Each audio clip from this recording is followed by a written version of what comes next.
What's going on, everyone? Welcome back to another episode of the Primetime Sports Podcast, hosted by Joey Maylari. So today I was going to take the day off from the podcast and get back tomorrow and talk about a recap of how the Red Sox played over the weekend in their series against the Detroit Tigers. I was going to talk about the Giants-Lions game from yesterday and then give you some other news across the world of sports. But with that being said, I just saw online that James Harden will be staying with the Sixers and they plan to bring him back through training camp. According to reports, Daryl Morey and the Philadelphia Sixers front office want to keep James Harden and bring him back in training camp and have closed their trade talks with the Los Angeles Clippers. The way I see it, though, is I think that's just a way for the Sixers to get some leverage back. I think they know that the Clippers are the only team in the NBA that's very serious about trying to trade for James Harden.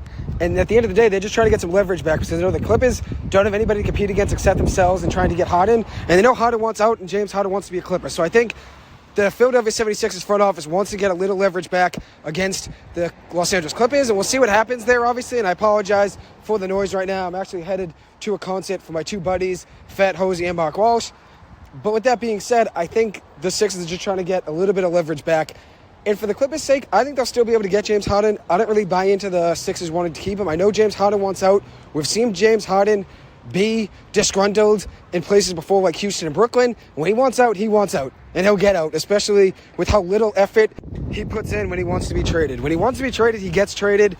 The Houston Rockets obviously saw that a few years ago, and they traded him to Brooklyn, and the same thing with the Brooklyn Nets trading him to the Philadelphia 76ers. Now it's the same story here with the Philadelphia 76ers. I think James Harden will get out at some point. I don't really buy into them wanting to keep him. I think they may want to keep him, actually. I think they realize James Harden does want to leave, and at some point, there's going to be a crossroads where they have to make a decision. Do we just trade him and let him get what he wants, or do we try to keep him and run it back? That's where they are right now. They have to make a decision on what they want to do. It seems like they want to keep him, but I think that's just them trying to buy some leverage back from the Clippers, since they know the Clippers have all the leverage in the world right now, since the Clippers are really only competing with themselves and trying to trade for him. The Clippers have made it very clear they don't want to give up first-round picks or Terrence Mann or Bones Highland. They don't want to give up any of their younger players or draft picks, and that's what Philadelphia wants in a trade. I think they're just doing this just to try to get the Clippers to say, okay, we'll give you a first-round pick and maybe 2 first-round picks to try to land them. So once again, I do apologize for the noise. I just wanted to make this a quick episode just to give my thoughts on the whole situation and give you guys an update on where I think the Clippers currently stand in trying to get James Harden. Everybody that knows me knows I want James Harden on the Clippers. The way I see it is with Paul George and Kawhi Leonard both having opt-outs next summer, where they'll probably both opt out realistically just to try to get extensions or try to get more money elsewhere. The Clippers are in a crossroads right now themselves where they realize, okay, this is probably one more year we can actually run it with Paul George and Kawhi Leonard, one more guaranteed season, I should say. There's 1 year left on Ty Lue's contract, and Russell Westbrook has an opt-out after this current season ends as well. So I think the Clippers realize the time's running, and that's why I want to add James Harden to this offense. Even if things don't work out, once Paul George and Kawhi Leonard leave, if they do end up leaving, the Clippers aren't going to win the NBA Finals. Their window is closing fast. And that's the main reason I want to trade for him, because even if it doesn't work out, the Clippers aren't going to win the NBA Finals once Kawhi and Paul George opt out, if they do indeed opt out. I think the Clippers realize that, and that's why they want James Harden. Harden also only has 1 year left in his deal as well. He's not extension eligible, so if the Clippers do trade him, they know it's one more guaranteed season of James Harden as well. So it's one more guaranteed year of James Harden, Russell Westbrook, Paul George, Kawhi Leonard, and Tyronn Lue. So obviously a lot of decisions for them to make. I would still go and try to trade for him. I think the Sixers are just using this as leverage to get themselves back into trade talks with the Clippers, where the Clippers are discussing trading draft picks. Right now, the Clippers are really just discussing trading expiring contracts, and that's not something Philadelphia wants. They made that very clear. They want younger pieces that can help them compete right now, and they want draft picks as well for James Harden, but they still want to compete in this current window with Joel Embiid. That's why I think a package of Norman Powell, Robert Covington, maybe Nick Batum, Marcus Morris, and a couple first-round picks can make that happen. I want to keep Robert Covington. I do not want to trade him. I'd rather trade Nick Batum, Marcus Morris, Norman Powell, and a couple first-round picks. If you trade a guy like Terrence Mann or Bones Highland in that deal, you probably don't have to give up more than 1 first-round pick.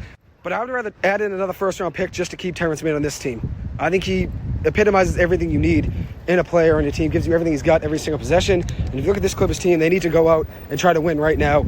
Terrence Mann's a perfect player to have coming off the bench and getting minutes, giving them some energy whenever they need it. With that being said, I know I mentioned the fact that I don't think they'll be in contender mode once Paul George and Kawhi Leonard leave. I still think they'll have a chance to win the NBA Finals, obviously, one day, but with Paul George and Kawhi Leonard leaving, their window to be a contender obviously is fading, and that's the issue, obviously, and that's why the Clippers front office senses urgency right now, and that's why they know they need to go and try to add James Harden, just to try to help this offense any way they can. Obviously, James Harden would help open up the floor, averaged 10.7 assists per game last year, would definitely be another playmaker and a guy that could help the Clippers move the ball around the whole floor, which they need. They need that on offense. Last year, the Clippers didn't really have a point guard until they picked up Russell Westbrook. You add a guy like James Harden, You add another facilitator, another guy that can score, another guy that's a threat for the offense that they have to worry about. It would make things easier on Paul George and Kawhi Leonard. If they're both out for a game, you can still stay in the mix with James Harden and Russell Westbrook. You can still compete. And obviously this would be the third time, if the Clippers were to land James Harden, that Russell Westbrook and James Harden were teammates. That's obviously something I'm hoping for. But we'll see what happens. I think the Clippers will end up still getting him at some point. James Harden wants out. That's one thing to note. The Sixers front office is just trying to buy some leverage back from the Clippers. That's another thing to note. And the Clippers are the only team that are very adamant about trying to get James Harden. And Philly knows that. Philly knows the Clippers are the only team really competing against themselves. And that's what helps the Clippers in this situation. So we'll see what happens in the next few weeks and during training camp. I think at some point, James Harden will say he wants out again, issue another statement, and we'll see what happens after that. One last thing I want to mention before I close the episode is that I want to give a shout out to my boy ClipCase74. He's a podcaster on YouTube, talks a lot of Clippers basketball, but talks a lot of NBA in general. The kid knows his stuff in the game of basketball. One of the best podcasters in the game. I'm a big fan of his content. I'm going to put a link to his YouTube in the description in this episode. Go and check him out, ClipCase74 on YouTube. Go hit subscribe and go listen to his episodes. He brings a lot of knowledge to the game of basketball. Talks a lot of Clippers, like I said, but talks everything in the NBA as a whole. He'll talk trade rumors, free agency, which teams are playing well as of late. He really talks it all, so go and check him out, ClipCase74 on YouTube. I'm a big fan of his stuff, and I appreciate all the support I've gotten from him along the way, and I'm here to support him as well. Go and check out his page. Trust me, you will not regret it. Anyways, that will conclude this episode. Thank you guys so much for taking the time to listen to this. As always, I appreciate it. Hope you guys have a good one. Thank you.